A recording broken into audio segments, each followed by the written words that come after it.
শুভ দুপুর বন্ধুরা। তো চলো রান্না বান্না হয়ে গেছে। তো কি রান্না করেছি এখন দেখিয়ে দিই তোমাদের। তো ভাত নিয়ে নিয়েছি, থালায় কত জল অন্তরা। তো এখানে দেখো ভাত, ধর এটা ধর, ওইদিকে তরকারিটা দে।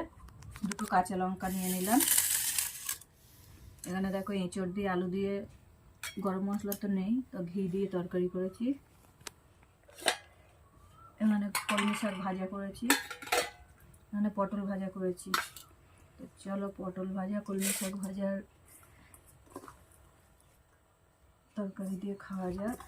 কালকে এঁচড়টা 15 টাকা দিয়ে 2 প্যাকেট, মানে ছাড়িয়ে এত টাকা বিক্রি করে, 10 টাকা করে প্যাকেট। তো দেখা যাচ্ছে তো আমাকে পুরোটা। তো হচ্ছে মানে, আর এই পটল ভাজা, আমার কিন্তু পাকা পটল খেতে বেশ দারুণ লাগে। একটা নিবি?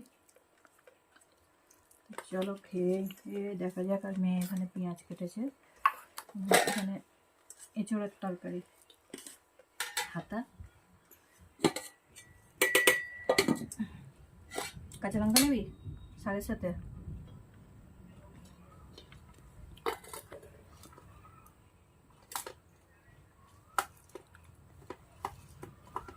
পাকা পটলের বীজওয়ালা পটল খেতে যে কী ভালো লাগে। আর শাকটা যে ভেজেছি, শাকটাতে আমি একটু বেশি করে পেঁয়াজ রসুন দিয়েছি, কারণ তোমরাও ভেজে দেখবে বেশি করে পেঁয়াজ রসুন দিয়ে শাকটা,